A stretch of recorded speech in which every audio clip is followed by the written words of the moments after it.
Bien alors, bonjour et merci d'avoir répondu à notre invitation. Je suis Fred Reynaud, responsable du CAGI, le Centre d'analyse géopolitique internationale, qui est membre d'une équipe plus large du CNRS qui s'appelle le FEAC, Pouvoir, Histoire, Environnement, Esclavage, Atlantique et Caraïbes. Je suis en compagnie de Julien Mérillon, qui est le vice-président du CORECA, Contact Recherche Caraïbes, qui est notre partenaire pour nos manifestations en général. Alors, Gaël Borgia, bonjour et merci d'avoir accepté notre proposition d'intervention sur la Gen Z à Madagascar. Euh, la Gen Z est ils ont une forme contemporaine de mobilisation relativement nouvelle. Euh, c'est en fait une manifestation de colère populaire, on peut la qualifier comme ça. Et c'est celle des moins de 30 ans pour expliquer le sens de Gen Z. Alors, cette immobilisation s'est développée dans plusieurs pays du monde, hein, donc Madagascar n'en a pas l'exclusivité. Et ensuite, généralement, les exemples du Kenya, du Népal, du Pérou ou encore du Maroc, juste après Madagascar. La liste, bien sûr, n'est pas exhaustive. Alors, avec vous, nous allons présenter la mobilisation Gen Z à Madagascar. Alors, Madagascar, rapidement, bon, pour ceux qui ne connaissent pas, est situé dans l'océan Indien, donc rattaché au continent africain. Alors, pas très loin des Comores, de la Réunion, de l'île Maurice. Vous avez une superficie très importante, 587 000 km², et je crois 27 millions d'habitants, si je ne dis pas de bêtises. C'est une ancienne colonie donc, de la France, indépendante depuis 1960. Et par conséquent, nous partageons avec Madagascar un passé colonial. Nous avons eu l'opportunité d'aborder la situation politique de Madagascar avec un malgache présent en Guadeloupe, Lucien Ralaïvita, qui avait présenté une conférence sur la démocratie inachevée à Madagascar.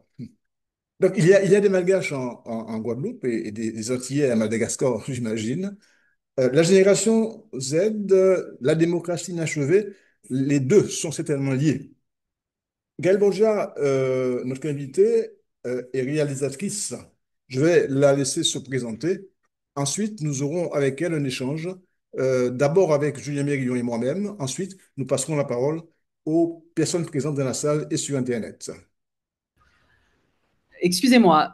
Bonjour à tous. Merci beaucoup pour cette invitation. C'est la première fois que j'ai l'occasion, l'opportunité de m'exprimer sur mon travail et sur cette mobilisation très particulière en visio, ça avec une île assez lointaine de nous, mais avec qui il y a des similitudes. Donc là, vous voyez, ça commence bien. On vit une coupure de courant. Donc là, vraiment, on est en plein dans le thème de la Voilà. Gen Z. Voilà, je suis dans le noir. Au moins, vous avez en direct ce qu'on vit très régulièrement ici à Madagascar. OK. Pour me présenter, toutes mes excuses, hein, voilà, vous me voyez mal, mais en tout cas, j'espère que ça va tenir parce que là, On vous voit très un, bien. un stabilisateur, mais je ne sais pas s'il va durer longtemps. On espère que la coupure sera brève. Mais en tout cas, pour me présenter succinctement, donc je m'appelle Gaëlle Borgia, je suis journaliste indépendante depuis une quinzaine d'années, basée à Madagascar. Je travaille principalement pour des médias francophones internationaux tels que France 24 ou TV5 Monde, ou encore l'agence France Presse, donc des médias plutôt francophones qui s'intéressent à l'actualité africaine. Parce qu'il faut savoir que des pays comme Madagascar ne sont pas forcément ne sont pas dans les radars médiatiques. Si je peux m'exprimer ainsi. Et donc, on est plutôt circonscrit à des médias voilà, qui ont un intérêt pour l'Afrique. Je suis donc basée ici depuis une quinzaine d'années et je couvre l'actualité politique, culturelle, sportive. Donc, je suis ce qu'on appelle une journaliste généraliste et donc correspondante, c'est-à-dire que je suis basée dans le pays et je suis en fait les yeux des rédactions dans le pays où je suis basée. Voilà, c'est ça le principe d'être un correspondant, c'est que c'est nous qui sommes censés pitcher des reportages, alerter sur ce qui se passe et faire le lien entre le pays dans lequel on est basé et les rédactions qui sont souvent très loin, à Paris ou à Londres. Donc voilà un petit peu la base de mon travail. J'ai eu l'occasion dans ma carrière de faire pas mal d'enquêtes, d'investigations. Donc par la force des choses, je suis devenue journaliste d'investigation. J'ai notamment fait une longue enquête en 2018 sur l'ingérence russe dans la campagne présidentielle de 2018. Donc c'était un fait nouveau, on n'avait jamais vu ça à Madagascar, en tout cas pas depuis que depuis que je travaille à Madagascar. Des équipes de Russes qui se sont installées à Madagascar pendant plusieurs mois et qui ont approché des candidats, ont proposé leur aide, ont proposé des financements pour orienter finalement la tournure de la présidentielle. Voilà, donc c'est une des enquêtes un peu phares que j'ai faites. J'en ai fait d'autres. En gros, dans le cadre de mon travail, j'essaie beaucoup de comprendre ce qui se passe en coulisses derrière le vernis politique, derrière les communiqués officiels. Voilà, j'essaie toujours de gratter et de comprendre, voilà, et d'essayer de dénoncer des détournements, de dénoncer des malversations, tout ce qui est une entrave à la démocratie. En tout cas, voilà, c'est ce qui m'intéresse et je fais ça depuis quelques années. Voilà, donc j'essaie de faire vivre ce quatrième pouvoir et de faire en sorte que la démocratie vive à Madagascar finalement. Enfin voilà, à ma modeste échelle, hein, évidemment. Donc voilà un petit peu mon rôle, mon parcours à Madagascar. Et j'ai suivi, donc depuis le 25 septembre, la mobilisation de ce mouvement qu'on appelle Gen Z Madagascar. Je l'ai suivi au plus près parce que j'étais sur le terrain tous les jours. J'ai suivi les manifestations, j'ai suivi les différentes étapes de cette chute du pouvoir en place. Je suis en contact régulier avec des membres du mouvement Gen Z. Donc voilà, donc j'ai quand même une vision assez précise des événements et je pense une compréhension qui j'espère, vous intéressera de ce mouvement. Très bien. Alors, Gaël Borgia, votre modestie vous interdit peut-être de dire que vous avez eu plusieurs prix internationaux très importants. Le prix Pulitzer en 2020, alors, qui est un prix prestigieux qui est décerné, je crois, par l'Université de Columbia pour la compétence reconnue. Vous avez également un autre prix, je vais le citer parce qu'il est en lien direct avec notre sujet, je crois. C'est le prix pour lequel vous avez fait un reportage sur les Malgaches qui se nourrissaient de cuir, c'est ça, de chute de cuir pour survivre. Et ça, c'est important de le signaler. On n'imaginait pas ça à, à- à Madagascar. Ou encore un autre reportage que je trouve très important aussi sur les mères de famille qui sont terrassées par la famine et qui sont prêtes à vendre leurs enfants. C'est quand même important et grave à signaler. Donc, je dis tout ça parce que pour commencer notre entretien, euh, souvent quand on analyse les mobilisations sociales, euh, on les associe à des causes socio-économiques. Ce que vous dénoncez, ce que vous analysez, renvoie souvent à des situations socio-économiques, pas seulement, hein. Alors, notre première question, hein, c'est de savoir si la génération Gen Z, elle prend ses racines d'abord dans une situation socio-économique. C'est évident. C'est évident que ce mouvement s'inscrit dans une réalité socio-économique très très difficile. Euh, on, on est dans un pays où, selon moi en tout cas, les devoirs régaliens de l'État ne sont pas accomplis, et ce depuis des décennies. Moi, je suis là depuis 15 ans. Je n'ai pas véritablement vu ce pays se développer. évolué. J'ai l'impression on en est toujours au même point depuis 15 ans, en tout cas depuis que je me suis installée à Madagascar. Euh, c'est comment vous résumez la situation? C'est un chômage de masse. La plupart des jeunes malgaches ont de grandes difficultés à trouver un travail décent. Je parle d'un contrat en bonne et due forme, avec un salaire stable. Ça, c'est quelque chose qui, aujourd'hui, est un luxe, est une chance. Avoir un travail décent à Madagascar, c'est une chance qui n'est pas donné à tout le monde. Euh, je parle d'un pays où il est très difficile pour la majorité de la population, hein, je parle vraiment sur le territoire national, de se nourrir convenablement 3 fois par jour. Ça, c'est quelque chose qui n'est pas acquis. Et même dans la capitale, il y a de la malnutrition, il y a de la sous-nutrition. Et ce ne sont pas des faits isolés.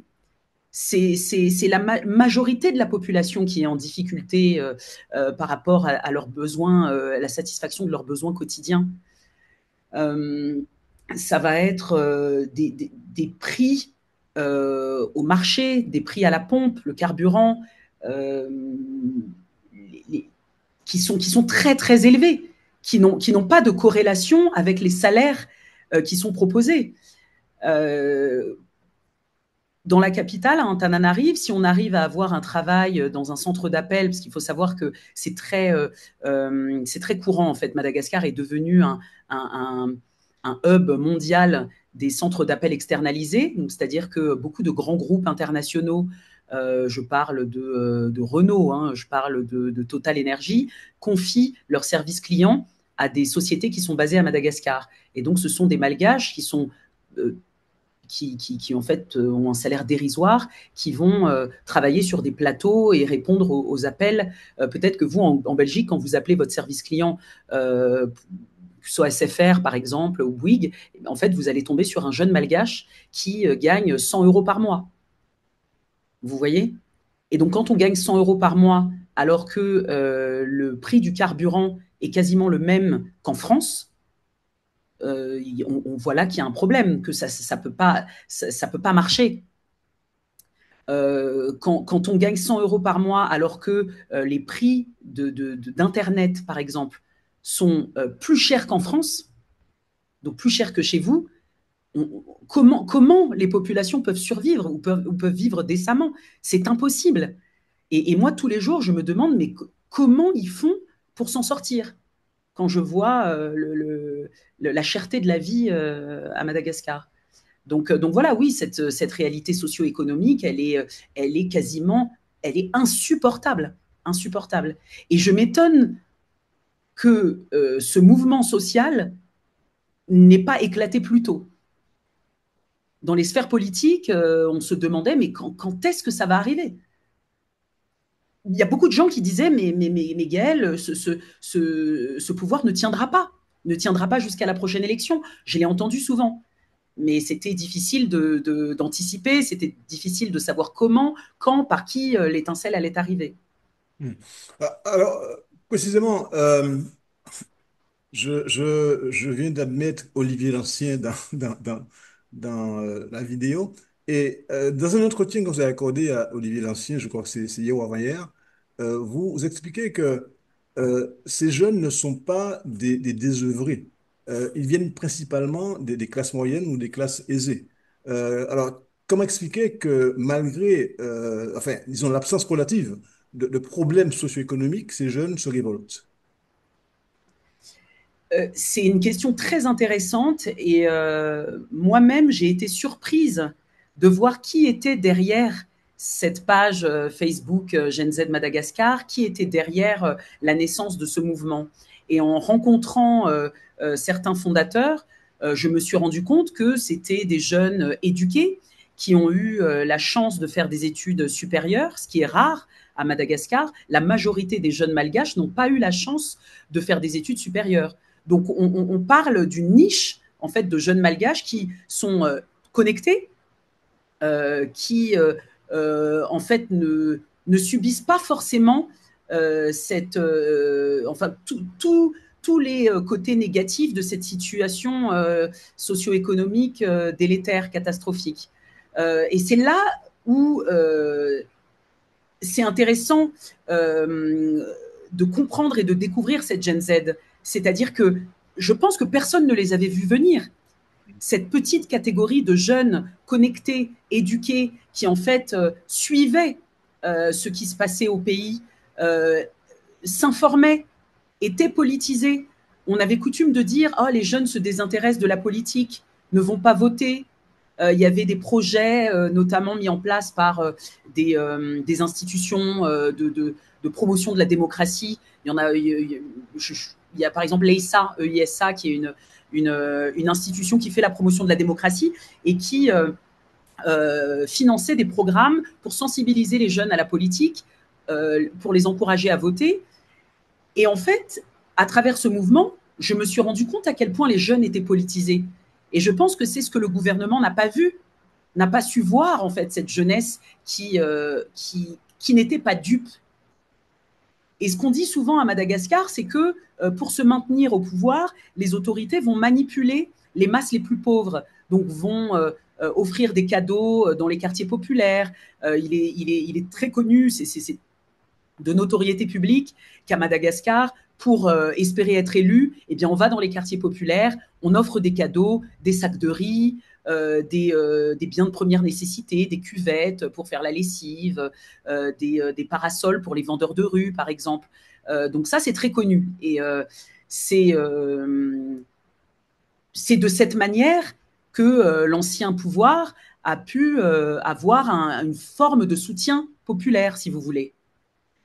Mais en fait, dans l'ombre, il y avait cette masse de jeunes qui n'étaient pas dupes, qui savaient que c'était de la corruption électorale, qui voyaient bien que c'était seulement une façade, que c'était en tout cas une forme de mise en scène pour faire croire à un plébiscite populaire du pouvoir en place.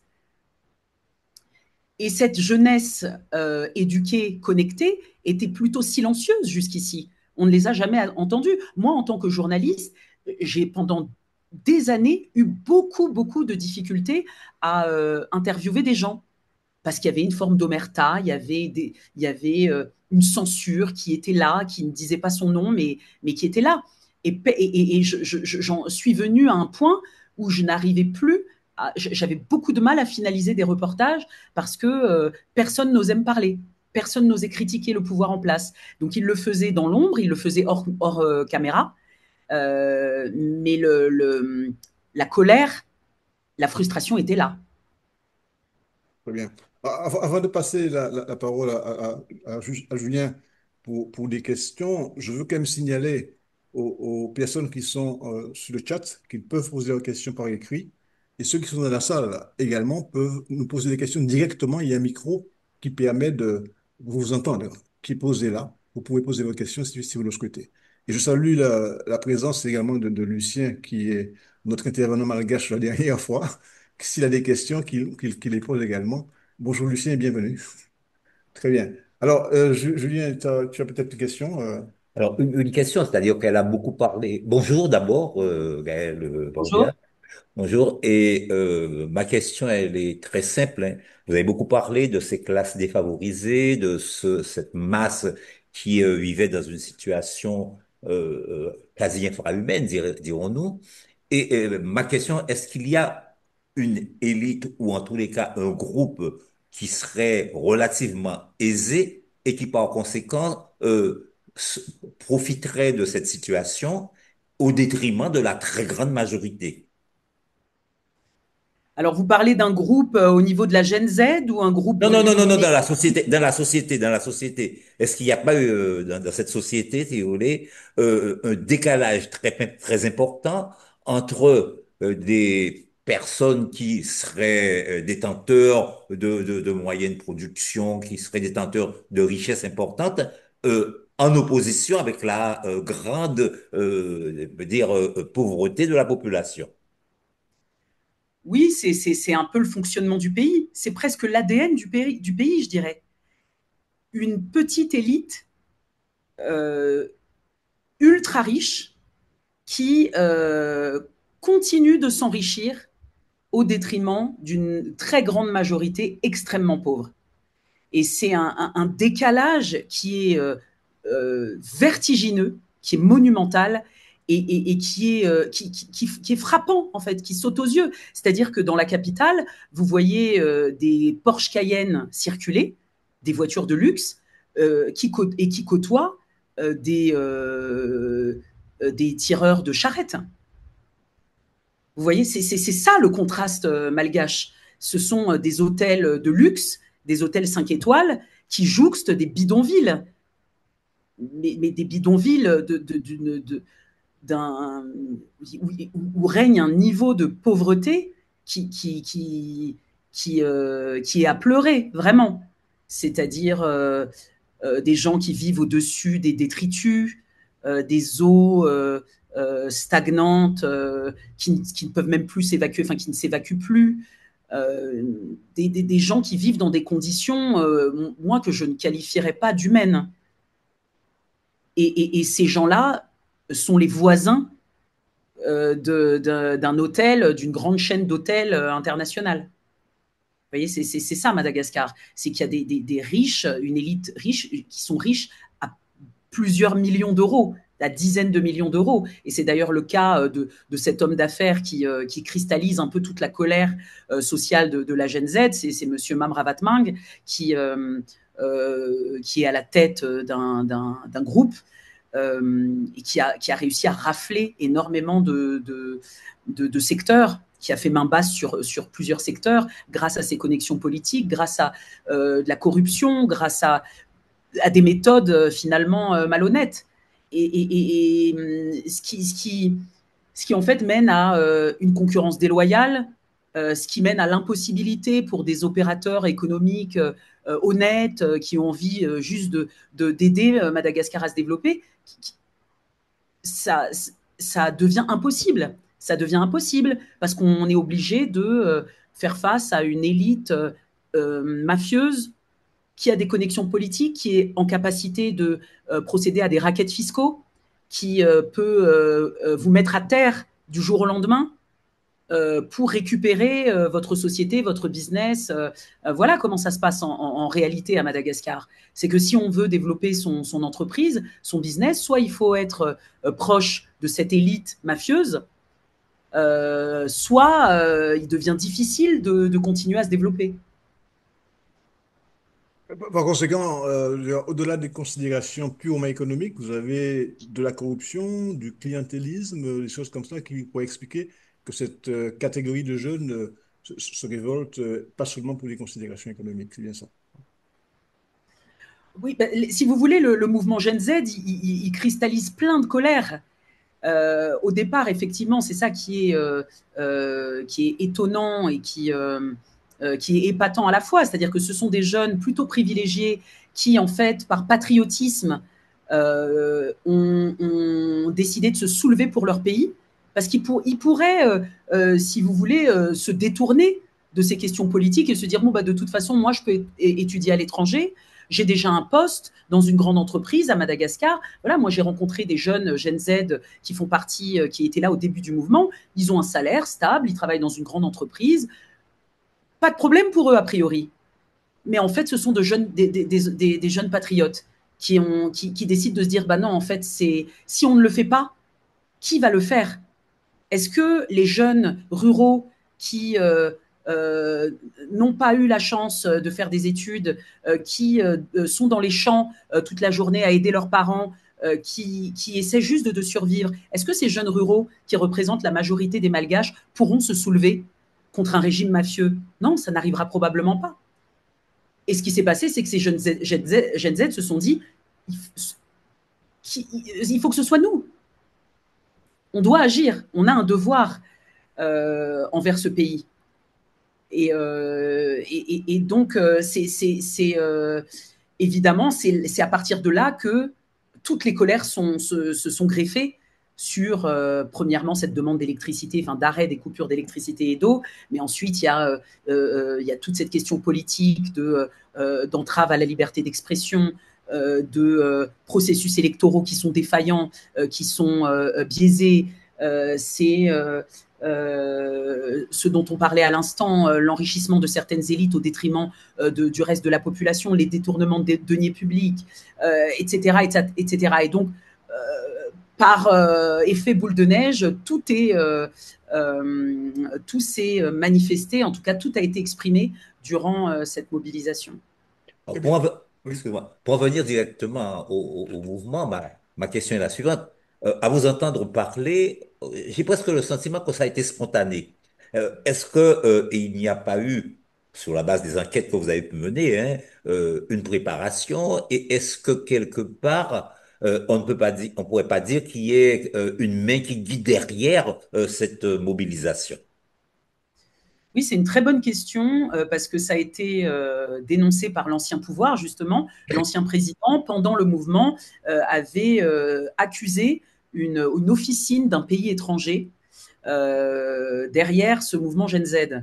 Donc, il avait dit que des bots sur Internet incitaient ces jeunes à se soulever, les incitaient à la haine contre le gouvernement. Et donc, ça, ce sont des accusations qu'on retrouve souvent. Est-ce que quelqu'un est derrière la Gen Z? Bon, c'est vrai que c'est une inquiétude légitime. C'est déjà arrivé par le passé qu'un pays essaie de s'ingérer dans une élection présidentielle. Comme je vous l'ai dit, j'ai enquêté sur l'ingérence russe.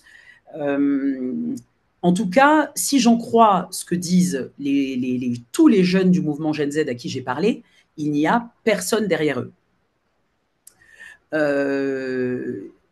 Il se trouve que comme je vous l'expliquais, cela fait des années qu'il y a des critiques de ce pouvoir qui, évidemment, n'émergeaient pas publiquement, mais que l'on voyait sur les réseaux sociaux. Ça se présentait sous forme d'humour, de code. Comme les Malgaches avaient peur des représailles, d'être poursuivis, parce qu'il y a quand même des gens qui se sont retrouvés à la gendarmerie, qui ont été poursuivis pour des posts sur Facebook, pour avoir critiqué le gouvernement. Ça, c'est une réalité. Pendant des années, ça a été très difficile de critiquer ce gouvernement ouvertement sur les réseaux sociaux. Donc les gens faisaient très attention à ce qu'ils disaient, ils employaient des mots de code, des noms de code que tout le monde comprenait, beaucoup d'humour, mais cette colère, elle était là. Moi, je la voyais,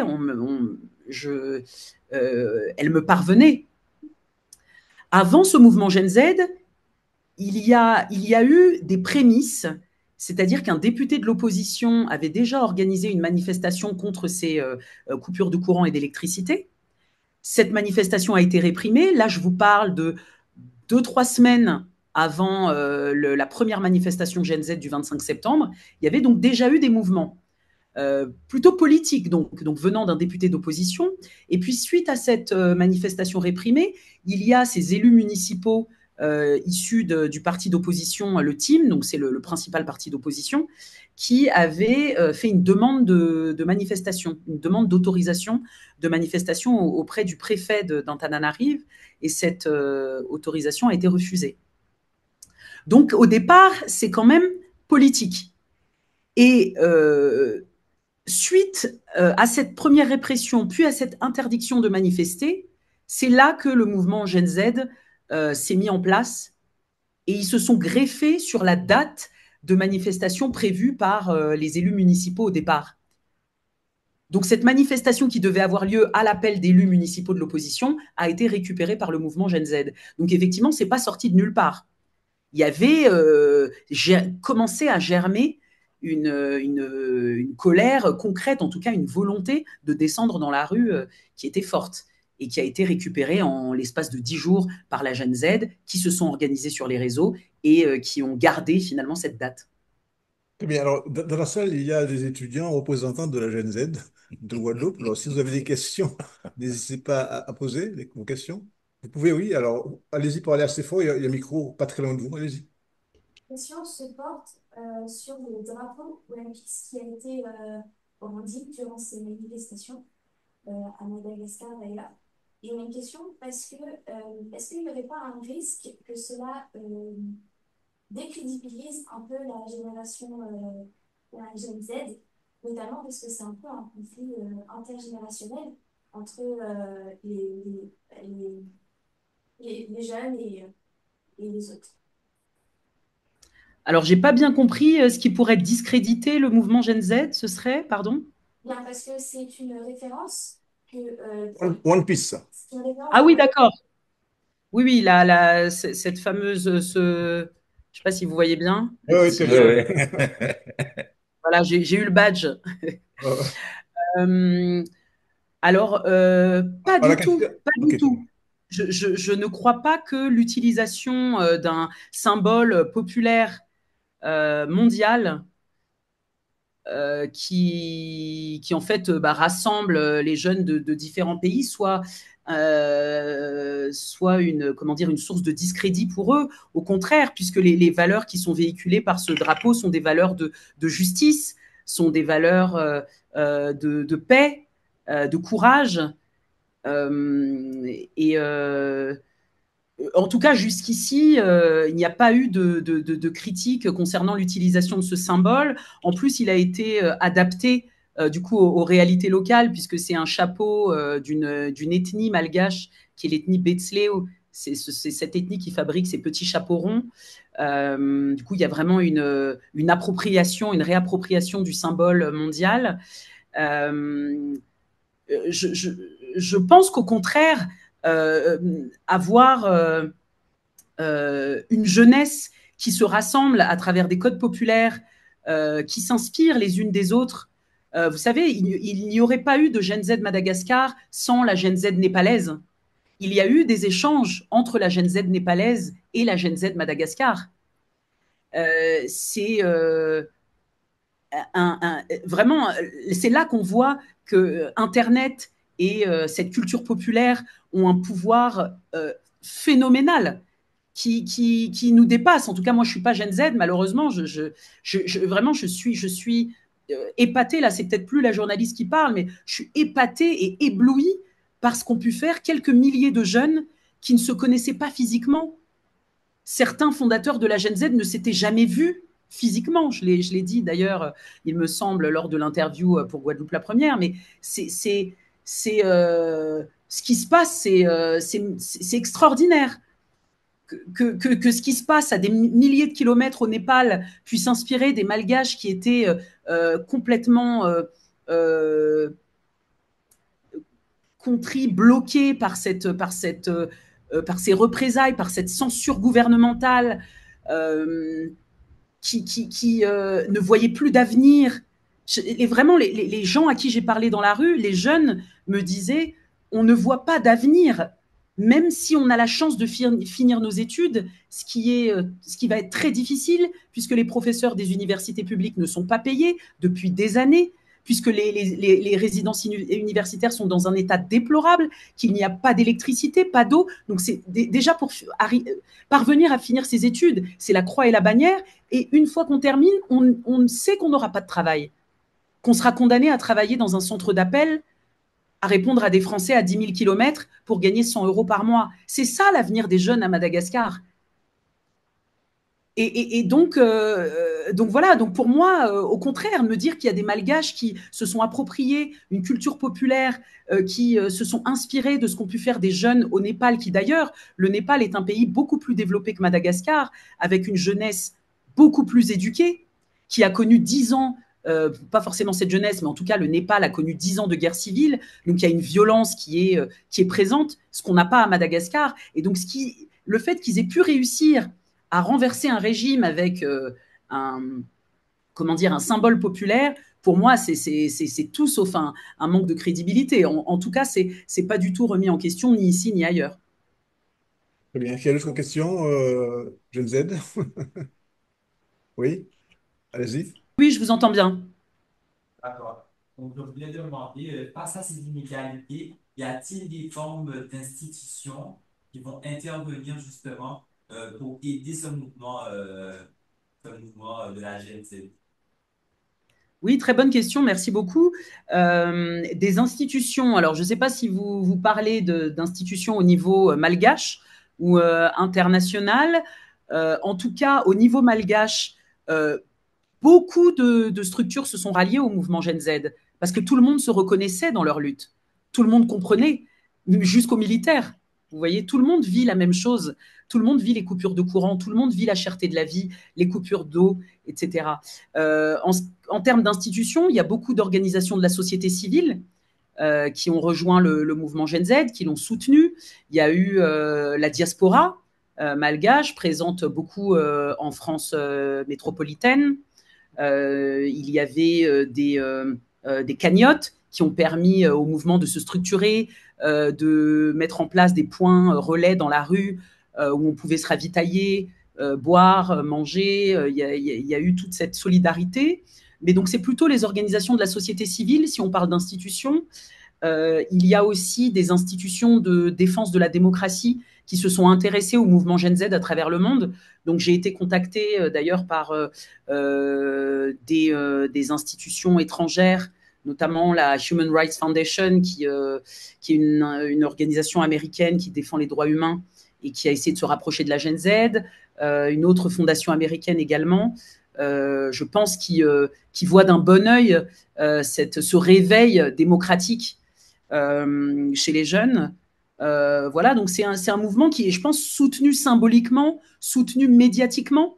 Donc c'est très repris dans les médias. Hein. Moi, j'ai énormément travaillé pendant cette mobilisation jusqu'à hier encore, où j'ai couvert leur dernière conférence de presse.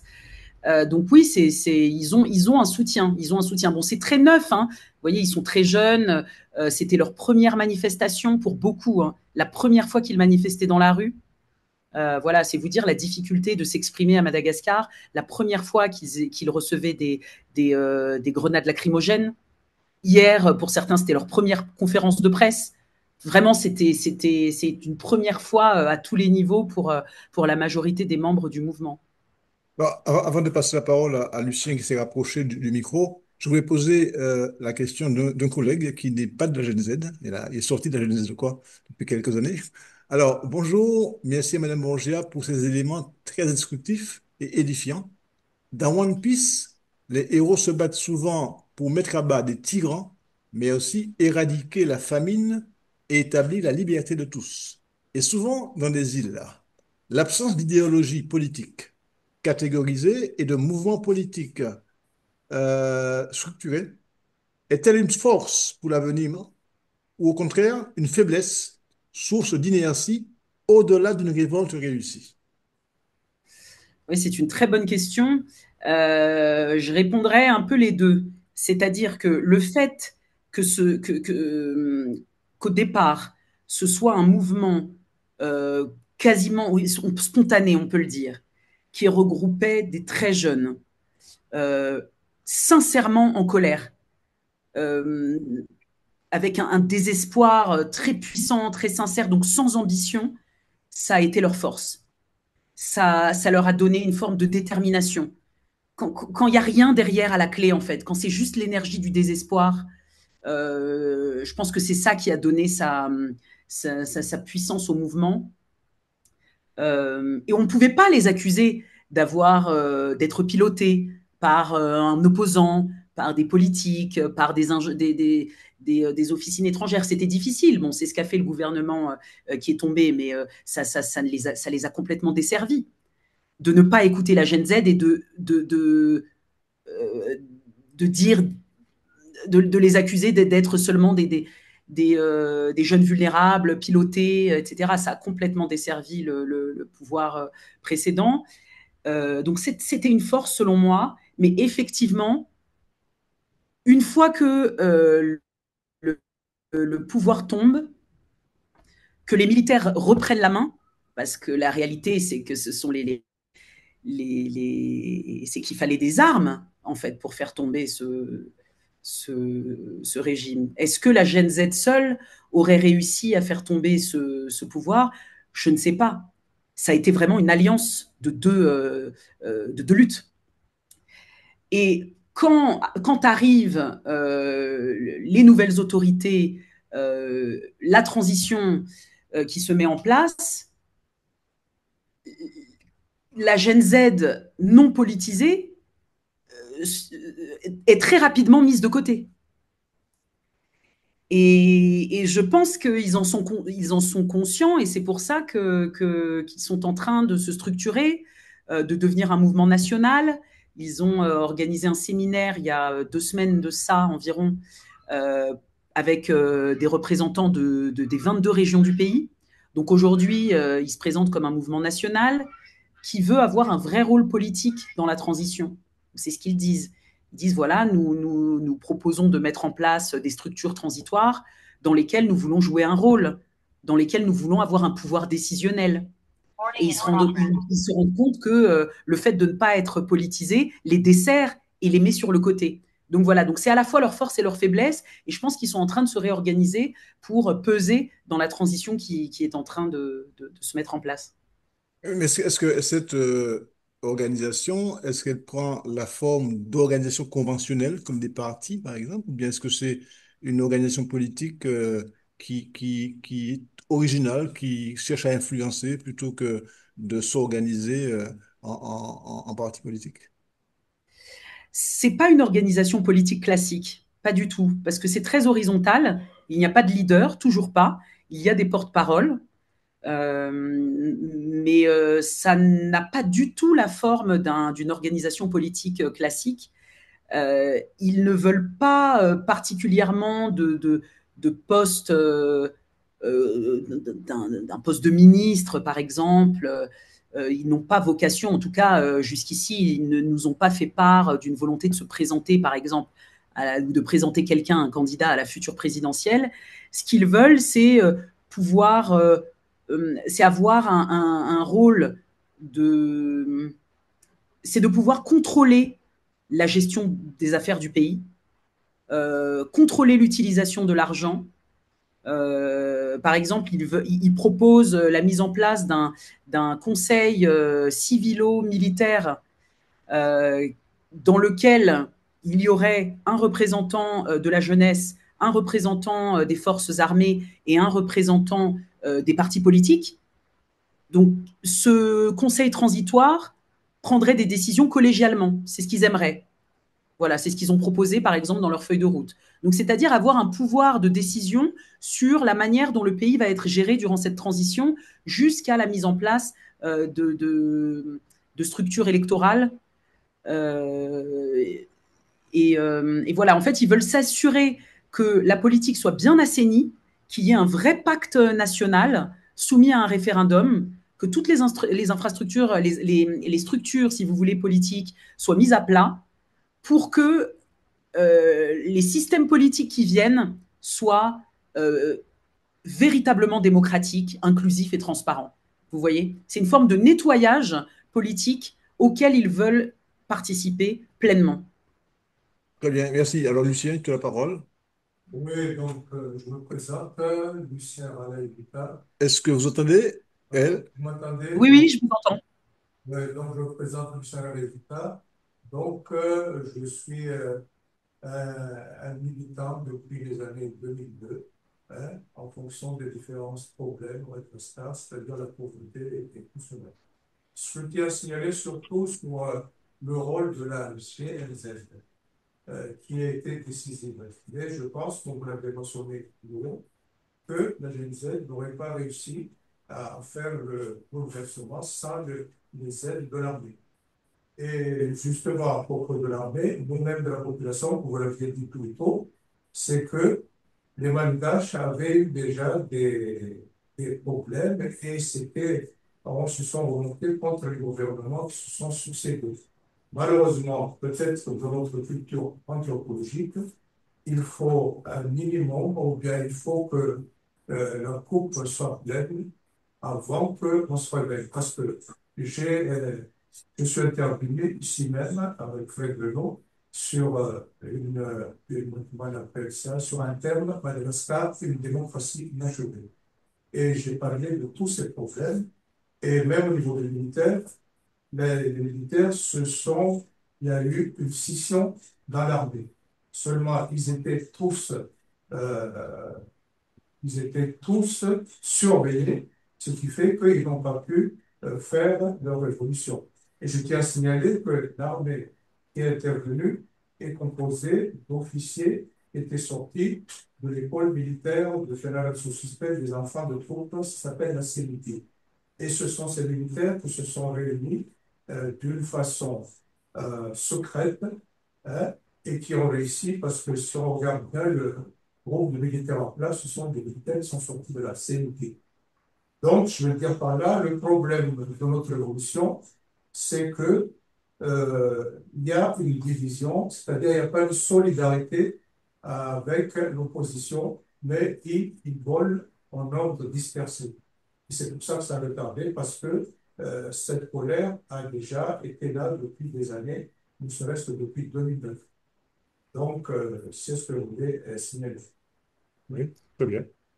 Merci beaucoup. Oui, oui, c'est très, très juste ce que vous dites. Il y avait une colère au sein de l'armée depuis très longtemps. Je l'entendais, donc évidemment hors micro. Et ça m'a toujours, j'ai toujours été un peu surprise du soutien que je recevais des militaires quand je croisais des hauts gradés. Ils me disaient continuez votre travail de journaliste, on vous soutient, continuez de dénoncer. Mais il restait silencieux et il me disait ça va venir, pas tout de suite. Donc il y avait une colère comme ça sourde. Et c'est d'ailleurs pour ça que ils n'ont pas mis beaucoup de temps avant de rejoindre les manifestants. Le premier jour de manifestation, c'était le 25 septembre 2025, et le jour où l'unité du CAPSAT se mutine, c'est le 11 octobre. Donc c'est moins d'un mois après le début du mouvement. Alors que si on parle en termes numéraires, il n'y avait pas tant de monde que ça dans la rue. C'est quelques milliers de jeunes qui ont réussi à terrasser les forces de l'ordre. Il y avait une détermination assez épatante. Et puis, je pense un épuisement qui commençait à se voir du côté de la gendarmerie, parce que très vite, les manifestants avaient des techniques pour contrer les grenades lacrymogènes, pour les renvoyer, pour les éteindre. Ils étaient de plus en plus équipés grâce au financement d'ailleurs de la diaspora. Il y avait toute une organisation qui s'est mise en place assez vite et qui rendait le travail de la gendarmerie, je pense, de plus en plus difficile. Donc même s'il n'y avait pas tant de manifestants que ça, ils étaient quand même particulièrement bien organisés pour des jeunes dont c'était le premier mouvement de rue. Est-ce qu'il y a d'autres questions de la génération Z ou pas? Oui, non? Ok, alors moi, je vais peut-être te poser une question en attendant. Euh, Alors, j'ai bien compris les niveaux de connexion qu'il y avait à l'intérieur et à l'extérieur, hein, je parle d'Internet. Donc, de ce point de vue-là, est-ce que cette mobilisation 2.0, comme on l'appelle parfois, est-ce que ça continue? Est-ce que cette forme-là, ce ressort qu'a été les réseaux sociaux, qu'ont été les réseaux sociaux, est-ce que ça continue? Est-ce que on est passé à la mobilisation de rue? Est-ce que on est revenu ou qu'on continue à utiliser les réseaux sociaux? C'est la première question. Et puis, une seconde question que je pose dans la foulée, c'est la question des militaires. L'armée vient au secours de la démocratie. Ce n'est pas la première fois qu'on voit ça dans des pays, mais en même temps, ce n'est jamais très sain que des militaires aient le pouvoir, ou en tout cas le gardent. Alors, je n'ai pas assez d'éléments pour en parler à propos de Madagascar. On a vu, comme tout le monde, un jeune militaire qui prend le pouvoir, qui promet de le remettre aux civils. Alors, en termes de tendance, en termes de déclaration, est-ce qu'aujourd'hui, on peut on peut imaginer que la transition se fera ou est-ce qu'on a le sentiment que les militaires sont hésitants et pourraient peut-être même récupérer le pouvoir finalement? Merci beaucoup, très bonne question. Alors pour la première, sur est-ce que la mobilisation est toujours, se fait toujours à travers les réseaux sociaux? Oui, oui, oui, c'est vraiment le mode de fonctionnement de la Gen Z. En fait, c'est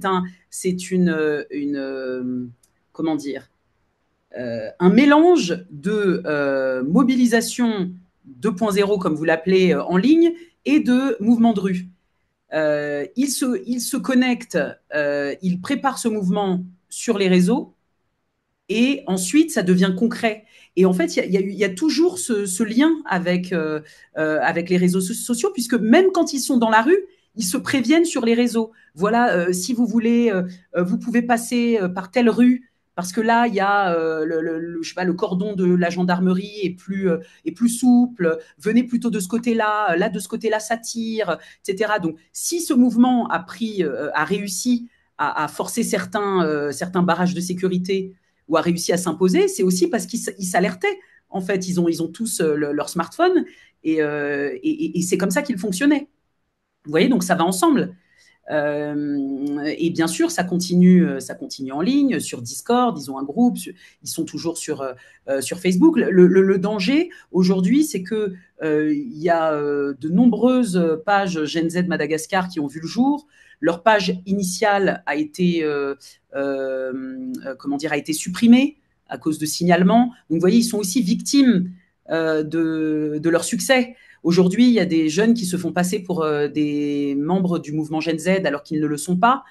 Donc, ils essaient d'avoir des réunions avec le gouvernement en se faisant passer pour le mouvement Gen Z grâce à des pages qui sont en fait des fausses pages. Vous voyez, et puis dans leur mouvement Discord, il y a 4000 personnes, donc il peut y avoir des personnes mal intentionnées.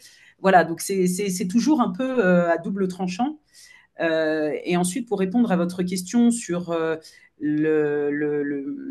sur effectivement une prise de pouvoir par les militaires qui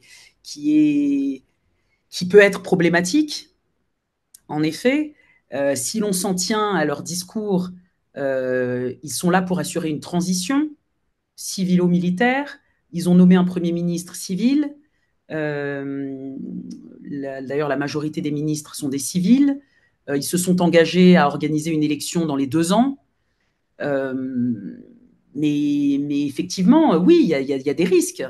Il y a des risques de prolongement de la transition, par exemple. On l'a déjà vu par le passé.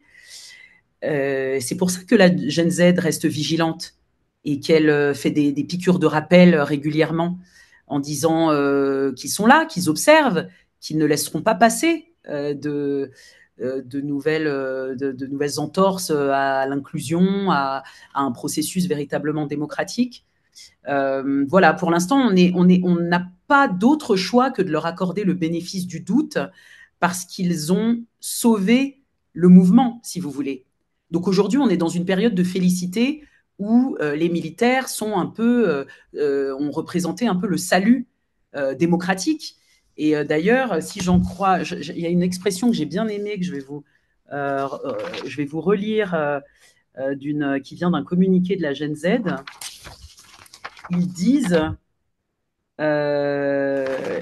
quelque chose d'intéressant, c'est que un directoire de transition militaro-civile n'est pas un coup d'État, mais un arrangement d'urgence nationale.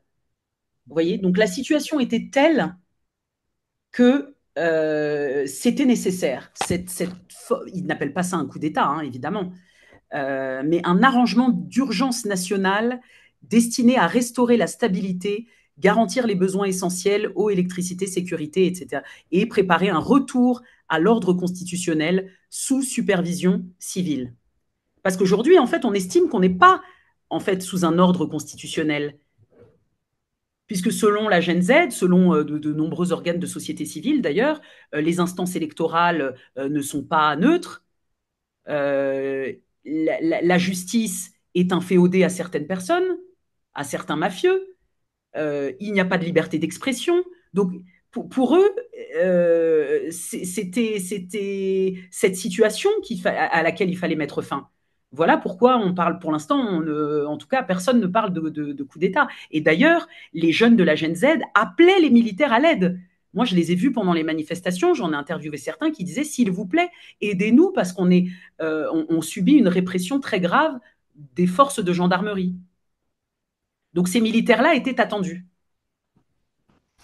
Une question, si permettez, elle concerne la relation avec les politiques. les élus, qu'ils soient municipaux ou nationaux, peu importe.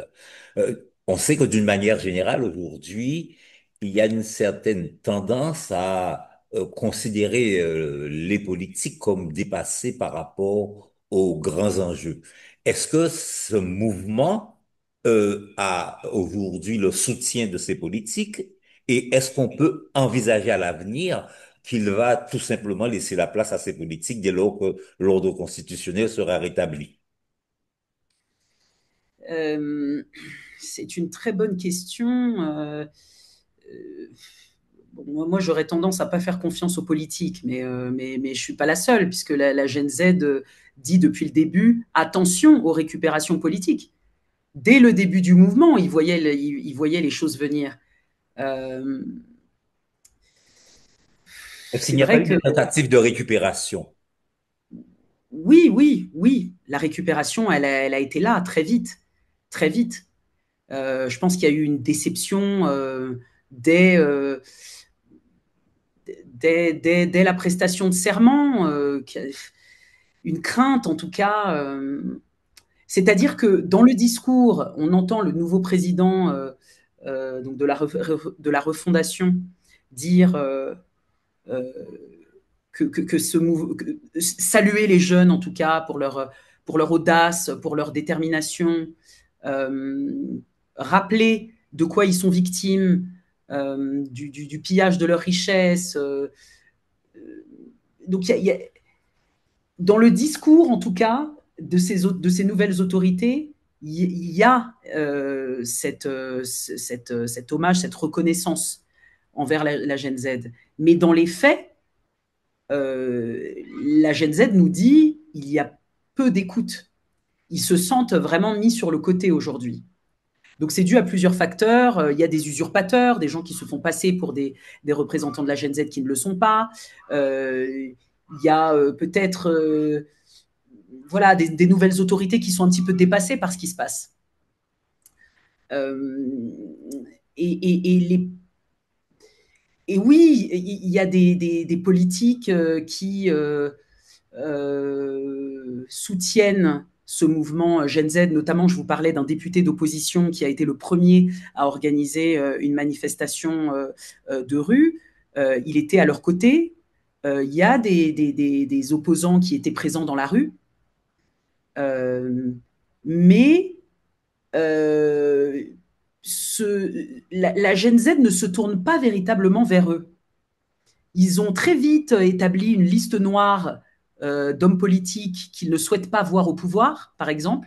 Il y a une liste, je crois, d'une trentaine, une quarantaine de personnes qui sont considérées comme des dinosaures et que la Gen Z estime ne pas du tout représenter le renouveau politique. Voilà, donc il y a quand même une grande méfiance de la Gen Z envers les politiques et, et c'est assez difficile, je pense, aujourd'hui, d'être un homme politique et de surfer sur le mouvement Gen Z. Ils ne sont pas dupes. Et il y en a qui ont essayé, et je pense qu'ils ont très vite été du coup blacklistés. Et non, c'est pas si simple. C'est pas si simple. Donc je pense, j'ose espérer que cette prochaine présidentielle verra l'arrivée d'un troisième homme, enfin de nouvelles têtes, véritablement de nouvelles têtes qui représenteront le renouveau. Alors, il y a un aspect de la question qu'on n'aborde pas souvent, mais qui me semble très important, cet aspect, c'est la France. La France, dans la situation actuelle, et même avant, parce que bon, la France, c'est l'ancienne puissance coloniale, la France, les relations entre la France et Madagascar s'inscrivaient aussi dans la France-Afrique. On sait également quelle proximité il y avait entre le président français actuel et l'ancien président malgache. Il y a eu un déplacement, d'ailleurs, je crois, du président français à Madagascar, qui en fait était un déplacement qui soutient, enfin, de soutien au président malgache. Alors, ma question est la suivante. Aujourd'hui, quelle est la représentation de la Gen Z de la France, hein, comment ils perçoivent la France? Quelle est aussi la représentation du président actuel, le militaire de la France? Alors, on lui prête une volonté de sortir de la relation avec la France et de se lier avec d'autres puissances. Je lis ça. Alors, donc voilà un petit peu ma question sur la place de la France aujourd'hui dans la révolution malgache et surtout quelle relation on peut imaginer aujourd'hui entre Gen Z et la France, il y en a, et puis surtout, quelle relation entre les militaires et la France. C'est une question assez délicate. C'est vrai que la France s'est illustrée d'une manière assez particulière pendant ce mouvement, en organisant l'exfiltration du président malgache, ce qui est quand même voilà, un très mauvais signal quand on prétend vouloir mettre fin aux pratiques de la France-Afrique. Ça a été très très mal perçu. Cette initiative, le rôle de la France, il est ambigu dans cette affaire. Il collabore avec le pouvoir qui est en place. Donc, ils sont en général, enfin que ce soit la France ou les autres chancelleries d'ailleurs, ou la communauté internationale, ils ont toujours été très timides face aux entraves à la démocratie qui étaient dénoncées, face au détournement d'argent public, voilà, face aux dérives autoritaires. On a très peu entendu la communauté internationale et la France. Vous voyez, donc c'est compliqué. Le projet de téléphérique qui a été voulu par l'ancien président Radziwiłł, c'est un contrat avec des entreprises françaises. Voilà, ce sont des entreprises françaises qui ont construit ce fameux téléphérique qui a coûté 150 millions d'euros, qui ont été un prêt octroyé par la France, garanti par le Trésor français, vous voyez. Et donc, ça donne l'image d'un pays qui est complice d'un dictateur, si je schématise. Et le point d'orgue, ça a été donc cette exfiltration. Puisque lorsque les militaires de l'unité CAPSAT se sont soulevés et ont décidé de rejoindre les manifestants de la Gen Z, ils ont demandé rapidement à empêcher tout décollage des aéroports, pour empêcher la fuite de certaines élites politiques, pour empêcher l'impunité, finalement. Et malgré tout ça, la France a eu la capacité de mobiliser un avion militaire venant de la Réunion qui a pu atterrir à Madagascar, donc qui a été toléré. Alors, on ne sait pas exactement dans quelles circonstances ça s'est passé, mais en tout cas, il y a certainement eu un laisser-faire. Et ils ont pu venir. Donc aujourd'hui, on est dans une situation où un pays étranger peut venir, atterrir, exfiltrer quelqu'un et repartir sans que rien ne se passe. Vous voyez dans quel contexte on est. Aujourd'hui, on n'a pas d'explication sur cette exfiltration. Il n'y a pas de plan de vol. Il n'y a pas eu de plan de vol ni de l'hélicoptère présidentiel qui a réussi donc à se rendre sur l'île de Sainte-Marie où l'attendait l'avion militaire français. Il n'y avait pas de plan de vol non plus de l'avion militaire, pas d'autorisation. Donc vraiment, ce sont des méthodes qui sont en dehors de tout cadre légal. Donc c'est vrai que là, c'est pas très honorable pour la France. Et ensuite, bon voilà, il y a et cette exfiltration illégale faite donc à un niveau qui n'est peut-être pas celui de l'ambassade, et on a la présence de l'ambassadeur lors de la prestation de serment du nouveau président, le colonel Michael Randrianirine. Il y a eu déjà une rencontre entre l'ambassadeur de France et le nouveau président de transition. Par la voix d'un représentant de l'Assemblée nationale, le président Emmanuel Macron a félicité le nouveau président. Donc voilà, là, on a encore une situation où, donc, bon, de toute façon, la France va travailler avec le pouvoir qui est là. C'est là où ça devient, pour moi, compliqué. Même moi, je suis un peu. Je ne sais pas encore bien comment analyser cette, ce double jeu de la France, Mais, mais, qui mais exfiltre un président et qui est de toute façon là, présente dans le pays via l'ambassade de France et qui, comme toutes les autres chancelleries, assiste à la prestation de serment, félicite le nouveau président de transition et les projets de coopération continuent. alors, s'il est difficile d'interpréter les ambiguïtés françaises ou le double jeu français, est-ce qu'on peut déjà comprendre les positions du nouveau gouvernement, notamment, euh, bon, l'idée de rapprochement avec d'autres puissances, est-ce que ça se perçoit dans les déclarations, dans les manifestations à Madagascar?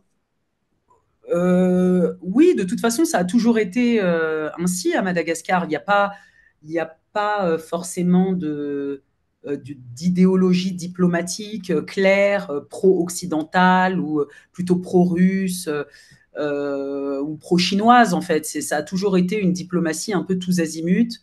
Euh, qui est revendiquée, c'est-à-dire que oui, un des premiers oui, enfin, en tout cas, le nouveau président de transition, le colonel Michael, rencontre tout le monde et il est prêt à travailler. Il appelle d'ailleurs, il appelle au partenariat avec toutes les instances étrangères.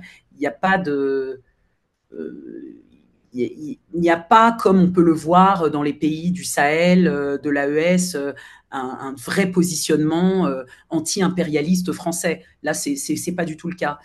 Euh, et c'est un petit peu la position que Madagascar a toujours eue. D'ailleurs, il n'y a pas d'anti. Euh, de, comment dire, position pro-russe euh, affichée ou anti-occidentale. Si vous voulez, il y a toujours eu, par exemple, un ressentiment anticolonialiste. Comment dire, cette position, elle est toujours là. Euh, il y a toujours comment dire, des attaques qui visent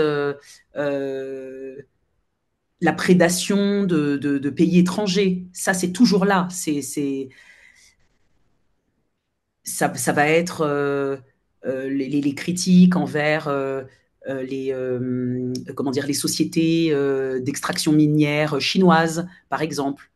Récemment, il y a une société française, enfin pas française, mais en tout cas une société qui est dirigée par des Français qui a été accusée d'avoir une mainmise sur le barrage d'un lac artificiel qui permet d'alimenter la capitale en électricité. Donc, on a accusé une entreprise dirigée par des Français d'avoir un comportement un peu néocolonialiste et d'avoir mainmise sur la compagnie de fourniture d'eau et d'électricité malgache. Vous voyez, donc ça, ce sont des critiques qui reviennent souvent, euh, qui qui sont pas toujours exactes, mais qui en fait viennent d'un sentiment que la puissance coloniale, anciennement coloniale, est toujours très présente et œuvre contre les intérêts de Madagascar. Donc ça, c'est quelque chose qu'on entend souvent. Euh, et, et, et malheureusement, je ne sais pas comment. Euh, et effectivement, là, avec cette exfiltration organisée par la France, ça ne fait qu'exacerber ce genre de critiques, qui ne sont pas toujours fondées. Voilà, donc il y a une relation complexe d'amitié, de ressentiment entre la France et Madagascar. Donc c'est très compliqué. Et effectivement, ça vient s'infiltrer dans la politique. C'est utilisé par les politiques pour se déresponsabiliser parfois. C'est tous les maux de Madagascar sont causés par la France, par l'ancien colon. C'est à cause d'eux si on est dans cette situation. Et souvent, c'est un petit peu pour se déresponsabiliser ou c'est aviser un peu. C'est politique. Voilà. Parfois, ça peut être bien vu d'être anti-français, quoi. Moi, en tout cas, je le vois comme ça. Mais évidemment, il y a aussi quelque chose de légitime. Quand on voit que la France est en capacité d'exfiltrer un ancien président qui est visé par plein d'accusations et qui va peut-être faire de lui quelqu'un d'impuni, ça pose question. Et oui, et ça alimente toutes les critiques qui sont faites envers la France. Une question, oui. Oui, je voudrais rebondir sur l'exfiltration de ce... Ouais. Donc, je tiens donc à rebondir sur l'exfiltration de l'ancien président de Madagascar, qui est une violation manifeste de nos frontières et une violation de la souveraineté nationale. Je tiens à rappeler qu'en 2002, lors de la chute du président Artille, un avion aussi qui est venu exfiltrer le président Artille avec 101 personnalités. Donc, ça revient à l'histoire de la... Contrairement à notre intervenante, moi, je ne mâche pas le mot, c'est que la France-Afrique existe toujours et qu'ils sortent par la fenêtre, par la porte pour revenir par la fenêtre. Et ce que je crains par ce pouvoir, c'est que ce pouvoir soit infiltré. D'ailleurs, il y a un général Nixon qui était là en 2009 et qui est maintenant ministre avec ce pouvoir. Donc, je crains qu'une autre infiltration se fasse, que tout le travail fait par la GNZ, l'armée et même les politiciens seront mis sous couvert. Donc, une vision assez pessimiste de Lucien. Alors, que répondez-vous C'est très intéressant ce que dit Lucien. Écoutez, moi, je ne peux pas dire que... en fait, on ne sait pas dans quel contexte a eu lieu cette exfiltration. Si l'on en croit certains observateurs, il y a eu un accord entre Emmanuel Macron, le président Rajoelina et probablement les militaires du CAPSAT qui ont laissé faire. Évidemment, ça a été fait en dehors de tout cadre légal, mais l'avion a pu atterrir, l'avion militaire français. Il y a un transbordement qui a eu lieu. Le président Rajoelina est monté dans l'avion et ils ont pu repartir. Moi, j'ai très peu d'infos sur les circonstances de ce départ. D'ailleurs, la page Facebook qui a beaucoup documenté cette exfiltration a été supprimée, ce qui est inquiétant. C'est-à-dire qu'on a voulu cacher les informations entourant cette exfiltration. S'il y a eu laisser-faire des autorités malgaches à ce moment-là, cette exfiltration, elle n'est pas une pénétration illégale du territoire malgache, puisqu'elle a été tolérée, voire autorisée. Vous voyez, Lucien, donc c'est délicat pour moi de dire que la France a fait atterrir un avion militaire, a fait presque un acte de guerre en violant le territoire national d'un pays étranger et en atterrissant et en repartant. J'en ai pas encore la certitude. Toujours est-il qu'il n'y avait pas de plan de vol, que les règles n'ont pas été respectées. Et ensuite, effectivement, dans le gouvernement actuel, il y a un ancien proche du président Rajoelina, un général qui a participé au coup d'État de 2009, en effet, vous avez raison, Lucien, qui était un proche de l'ancien président, qui n'a jamais manifesté, en tout cas pas à ma connaissance, d'opposition à cet ancien président, et qui aujourd'hui se retrouve dans le nouveau gouvernement. Donc il y a des questions à se poser. D'ailleurs, il était dans la blacklist de la Gen Z. C'est vrai qu'il y a des choses qui inquiètent. Il est possible qu'on ait fait un pas en avant dans la chute de ce gouvernement et 2 pas en arrière parce que vont revenir les vieux crocodiles, les militaires qui vont peut-être s'accrocher au pouvoir plus longtemps que prévu. Ça, vraiment, je n'en sais rien. Sincèrement, je ne sais pas. Mais je vous comprends, je comprends votre pessimisme, parce que vous connaissez très bien le pays, et en général, on est souvent déçus. Très bien. Alors, est-ce qu'il y a d'autres questions? Alors, j'ai une question, Oui. ouais, je sais pas si la réponse est évidente, mais aux yeux de l'opinion aujourd'hui, est-ce que c'est une victoire de la Gen Z ou une victoire des militaires? Très bonne question. Moi, je dirais, à l'heure où on parle, c'est une victoire des militaires. Voilà, c'est la victoire du plus fort. Ils ont pris le relais. Ils ont pris le relais. On ne peut pas imaginer que des petits jeunes de 20 ans se retrouvent à la tête du pays. Soyons sérieux. Euh, C'était pas leur but. Leur mouvement est horizontal. Ils n'avaient pas d'ambition politique. Comment on peut imaginer, le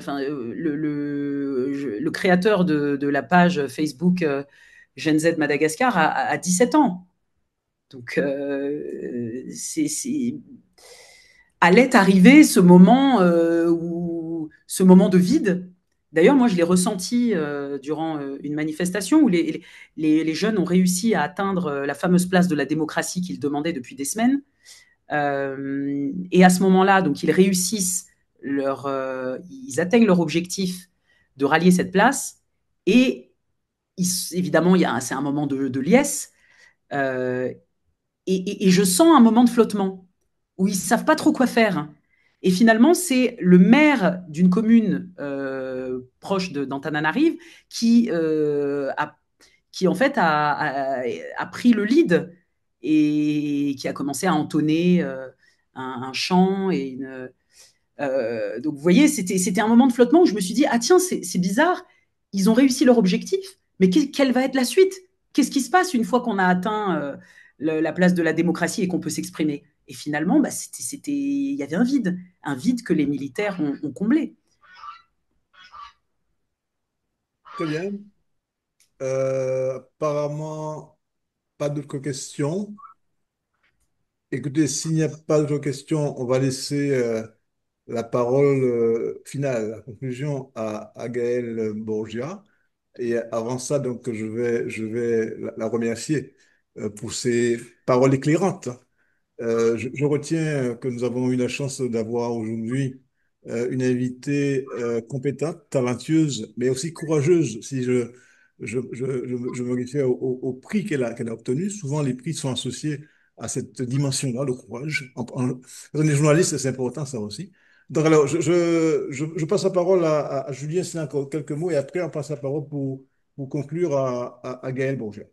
Quelques mots juste, enfin, c'est pas une conclusion, ce sont les grandes idées que nous avons pu retenir de cet entretien. D'abord, mes remerciements hein, aussi pour la clarté, la précision et le professionnalisme hein, de Gaël Lorpiat. Donc ça, nous ne pouvons que le saluer. Alors, d'abord, parmi les questions qui ont été posées, c'est bien évidemment l'émergence, on peut dire, d'une nouvelle force politique et qui est plus, si vous voulez, une espèce d'initiateur que une organisation ou un axe politique. Ça, c'est la première question, c'est l'émergence.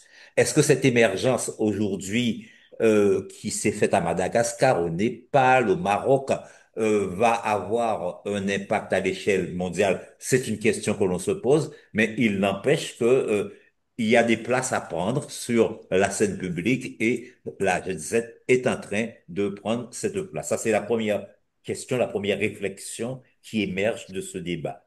La deuxième réflexion qui émerge de ce débat, c'est la question, bien évidemment, de savoir jusqu'où un tel mouvement peut aller, jusqu'où peut-il renverser l'ordre des choses, et s'il pose au départ un certain nombre de problèmes réels, justes, qui sont l'expression des colères populaires et des frustrations, il n'en reste pas moins que n'ayant pas la accès au pouvoir et la possibilité de changer les choses, il y a une certaine limite à l'intervention et par conséquent au rôle qu'elle peut jouer.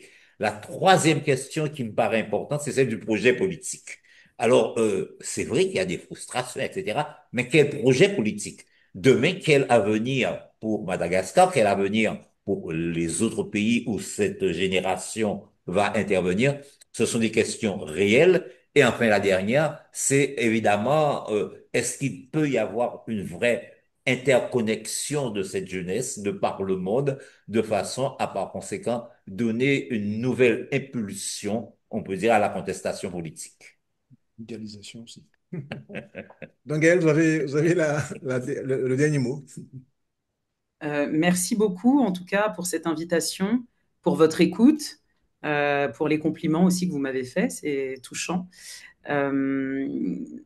Moi, ce que je retiens de ce mouvement Gen Z, c'est qu'aujourd'hui, la leçon que j'en tire, en tout cas, c'est qu'aujourd'hui, on ne peut plus justifier le monde inégalitaire dans lequel on vit. On ne peut plus justifier que des élites cupides soient prédatrices au détriment des plus pauvres. C'est injustifiable, c'est inacceptable. Et on ne peut plus aujourd'hui vivre dans un monde où on n'écoute pas cette jeunesse. En fait, on ne l'entend jamais. On l'entend très rarement dans les discours politiques, dans les réunions internationales. On est quand même dans un monde où les élites politiques sont plutôt âgées. Et on a complètement mis de côté cette jeunesse. Et, euh, et, et aujourd'hui, voilà, quand on entend des jeunes dire qu'ils n'ont aucun avenir, qu'ils ne peuvent pas étudier, qu'ils n'ont même pas que leurs besoins basiques ne sont même pas garantis en termes de santé. On a vu aussi les Gen Z du Maroc demander des soins décents, plus d'hôpitaux, moins de stades. Voilà, moi c'est ça que je retiens, c'est que ces colères-là, elles vont continuer si le monde dans lequel on vit continue à aller à sa perte, si on, si on continue cette destruction environnementale accélérée, massive, si on continue d'exploiter des populations entières, ça va continuer. Et moi, c'est vraiment ça que je retiens. Et puis, euh, donc voilà, j'ai trouvé que ce mouvement a été héroïque, a été extraordinaire. Comme je vous disais, ce sont des jeunes qui, au départ, n'étaient pas obligés de mener ce mouvement. Il y a eu des morts, il y a eu au minimum 25 morts durant ce mouvement sur tout le territoire national. Donc voilà, donc je leur rends hommage. Je trouve que ce qu'ils ont fait est héroïque face à un gouvernement qui était très, très autoritaire, où la répression était féroce, était mortelle, et ils ont réussi à faire ce qu'aucun politique n'a fait depuis des années. Voilà, donc c'est un appel très très fort, c'est une symbolique très forte qui m'a beaucoup touchée. Donc voilà, c'est plus, je terminerai plus sur cet hommage à cette jeunesse qui souffre énormément, mais qui est debout. Merci beaucoup et à bientôt, on espère. Avec plaisir. Au revoir. Au revoir à tous. Ah, vous t'applaudis. Ok, à bientôt. Merci à vous. Au revoir.